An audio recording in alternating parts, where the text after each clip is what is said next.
News ఇక liquor scam కు సంబంధించిన బ్రేకింగ్ న్యూస్ చూస్తున్నాం. లిక్కర్ స్కామ్ లో కవితను నిందితురాలిగా చేర్చుతూ ఈడీ దాఖలు చేసిన ఛార్జ్ షీట్ పై ఈ నెల 13న విచారణ జరగబోతోంది. ఈ నెల 14తో కవిత జ్యుడిషియల్ కస్టడీ సైతం ముగియబోతోంది. అయితే కేజ్రీవాల్ ఆప్ పేర్లతో కూడిన ఛార్జ్ షీట్ ను మరో వారం రోజుల్లో దాఖలు చేయబోతున్నట్లు ఈడీ వర్గాలు తెలిపాయి.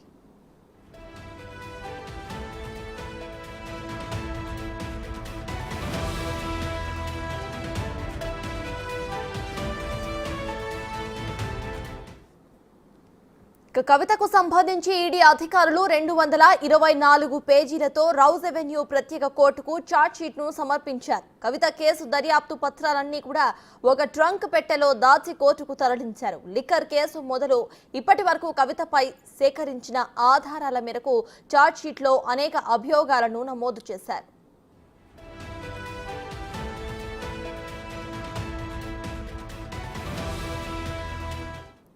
లిక్కర్ పాలసీ రూపకల్పనకు సంబంధించిన డ్రాఫ్ట్ పై విజయ్ నాయర్ తో కవిత పలుమార్లు చర్చించినట్లు ఈడీ అభియోగం. అయితే జోన్లు కేటాయింపు, ఆర్థిక లావాదేవీల్లో సౌత్ గ్రూపులలో కవిత కీలకంగా వ్యవహరించారని గతంలోనే అనేక అభియోగాలు నమోదు చేశారు.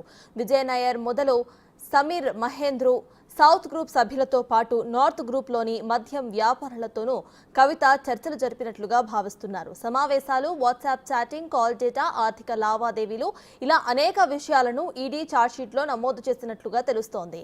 ఈడీ దర్యాప్తు చేస్తున్న లిక్కర్ కేసులో ఇది 6వ అనుబంధ ఛార్జ్షీట్.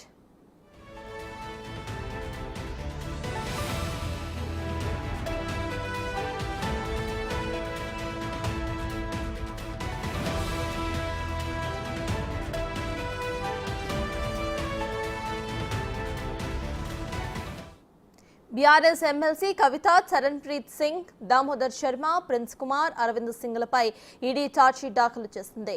ఈడీ కేసులో బెయిల్ కోరుతూ కవిత ఢిల్లీ హైకోర్టును ఆశ్రయించగా ఈ నెల 24కు విచారణ వాయిదా పడింది. సిబిఐ కోర్టులోనూ ఢిల్లీ హైకోర్టులో కవిత పిటిషన్ వేసింది. దీనిపై సోమవారం విచారణ జరిగే అవకాశం కనిపిస్తోంది. ఇప్పటికే ఈ రెండు కేసుల్లోనూ రౌజ్ అవెన్యూ ప్రత్యేక కోర్టు మాత్రం బెయిల్ పిటిషన్ను తిరస్కరించింది.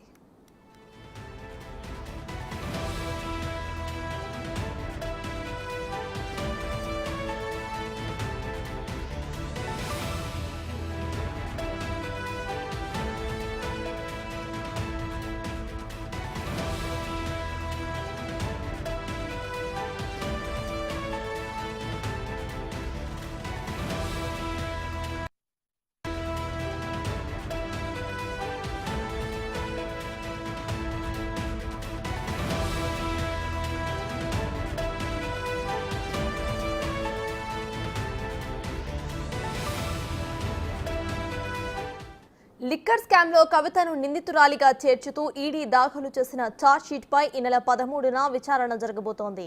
ఈ నెల 14తో కవిత జ్యుడిషియల్ కస్టడీ సైతం ముగియబోతోంది. కేజ్రీవాల్ ఆ పేర్లతో కూడిన ఛార్జ్ షీట్ ను మరో వారం రోజుల్లో దాఖలు చేయబోతున్నట్లు ఈడీ వర్గాలు తెలిపాయి.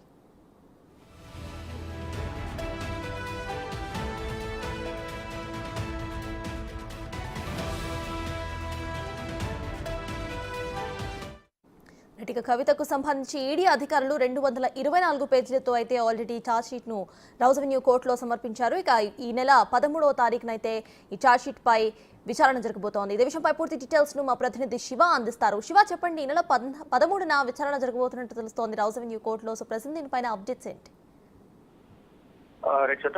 ఢిల్లీ లిక్కర్ స్కామ్ కేసులో ఈడీ కేసులో రౌజ్ అవెన్యూ ప్రత్యేక కోర్టులో నిన్న ఈడీ అధికారులు ఒక అదనపు ఛార్జ్ షీట్ ను దాఖలు చేశారు. ఢిల్లీ లిక్కర్ పాలసీలో కవితను నిందితురాలుగా చేస్తూ ఈ ఛార్జ్ షీట్ ను దాఖలు చేసినట్లుగా తెలుస్తోంది. 224 పేజీలతో కవితపై ఈడీ ఈ ఛార్జ్ షీట్ ను దాఖలు చేసింది. కవిత కేసుకు సంబంధించి దర్యాప్తు పత్రాలన్నీ నిన్న ఒక ట్రంక్ పెట్టెలో ఆ కోర్టుకు ఈడీ అధికారులు తరలించారు. ఢిల్లీ లిక్కర్ పాలసీ కేసు మొదలుకొని ఇప్పటి వరకు కవితపై ఈడీ దర్యాప్తులో సేకరించిన ఆధారాల మేరకు ఛార్జ్ షీట్ లో కవితపై అనేక అభియోగాలను నమోదు చేసినట్లుగా కూడా తెలుస్తుంది. ఈ అసలు ఆ ట్రంక్ పెట్టెలో ఏముంది అనేది ఒకసారి మనం చూసుకుంటే కనుక గతంలో ఏవైతే అభియోగాలు నమోదు చేశారో అభియోగాలకు సంబంధించి దాంట్లో దర్యాప్తు పత్రాల్లో అనేక విషయాలను మెన్షన్ చేసినట్లుగా కూడా తెలుస్తుంది. ఢిల్లీ లిక్కర్ పాలసీ రూపకల్పనకు సంబంధించిన డ్రాఫ్ట్ పై విజయ్ నాయర్ తో కవిత పలుమార్లు చర్చించినట్లుగా కూడా తెలుస్తోంది. దాంట్లో జోన్లు కేటాయింపులో కవిత కీలకంగా వ్యవహరించారని, ఆర్థిక లావాదేవీల విషయంలో సౌత్ గ్రూప్ లో కవిత 100 కోట్ల ముడుపులు అనేవి చేతులు కవిత పాత్ర ఉందంటూ కూడా ఈడీ అభియోగాలను గతంలో నమోదు చేసింది. విజయ్ నాయర్ మొదలుకొని సమీర్ మహేంద్ర గాని సౌత్ గ్రూప్ సభ్యులతో పాటు నార్త్ గ్రూప్ లోని మద్యం వ్యాపారులతో కవిత జరిపిన చర్చలు, సమావేశాలు, వాట్సాప్ చాటింగ్లు, కాల్ డేటా, ఆర్థిక లావాదేవీలకు సంబంధించిన అనేక విషయాలను ఈడీ ఈ ఛార్జ్ షీట్ లో నమోదు చేసినట్లుగా కూడా ఈడీ వర్గాల నుంచి అయితే మనకు సమాచారం అందుతోంది. ఈడీ దర్యాప్తు చేస్తున్న ఢిల్లీ లిక్కర్ పాలసీ కేసులో నిన్న దాఖలు చేసిన ED charge sheet supplementary charge sheet 6వ అదనపు ఛార్జ్ షీట్ గా కూడా ఈడీ వర్గాలు చెప్తున్నాయి. అంటే బీఆర్ఎస్ ఎమ్మెల్సీ కవితతో పాటు కవితకు సంబంధించిన వ్యాపార లావాదేవీలకు సంబంధించి ఢిల్లీ ప్రభుత్వంలో ఎవరైతే ఉన్నారో గతంలో ఢిల్లీ లిక్కర్ పాలసీ రూపకల్పనకు సంబంధించి ప్రభుత్వ అధికారులు కూడా కవితతో మాట్లాడినట్టు తెలుస్తోంది. ఈ నేపథ్యంలోనే కవితతో పాటు చరణ్ప్రీత్ సింగ్, దామోదర్ శర్మ, ప్రిన్స్ కుమార్ మరియు అరవింద్ సింగ్లపై ఈ పిటిషన్ దాఖలు చేసినట్టు తెలుస్తోంది. అంటే ఏదైతే ఈడీ దాఖలు చేసిన ఛార్జ్ షీట్ మే 13న రౌజని కోర్టు న్యాయమూర్తి కావేరి పవేజా విచారణ జరపనున్నట్లుగా కూడా మనకు